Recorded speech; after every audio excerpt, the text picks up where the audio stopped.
Now, in order to tell me your data, there is a little survey. It's just a Google survey, and the link will appear at the bottom in a minute. And it's also, of course, linked to what I sent your teachers that I assume they sent to you. But I want you, as you're doing the calculations, to also think about a few things. So question 1.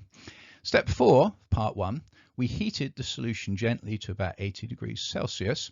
And if you remember, that turned the purple into colorless. Okay. Why did we do this? And what would happen if we didn't heat it? Okay. And I'm actually looking for 2 comments in the why is this. Okay, so I want you to think about that carefully, maybe even look it up online. I don't have any problem with you doing that. I do have a problem if you just ask your teacher, of course.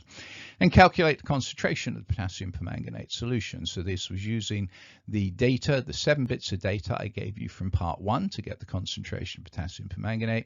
If you remember, that was where I had 7 trials, 7 different masses that I used, and so 7 different amounts of the potassium permanganate solution added. Then I'm asking you, did you use all the data? And if not, why?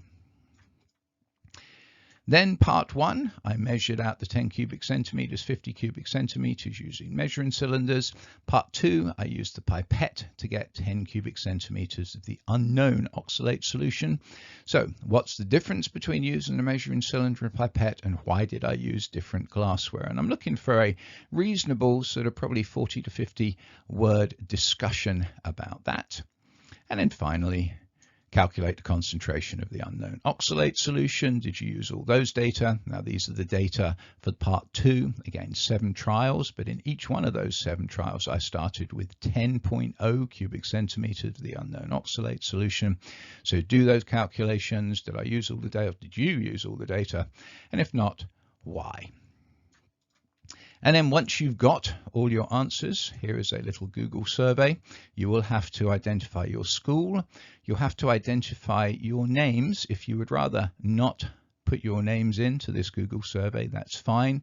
You can put team 1, team 2, whatever. Just make sure that your teacher knows who you are so that I can fill out the certificates appropriately. So anyway, hope you enjoy this little exercise. Obviously, in non-COVID times, I would have had you all to our amazing lab to do the experiment yourself, given that you're not allowed to come here. In fact, heck, you're not allowed to even go to school right now. Hopefully, this was a reasonable alternative. Any questions you might have, ask your teachers first, but also feel free to contact me, and my email will be in the information that I send to your teachers. Have fun.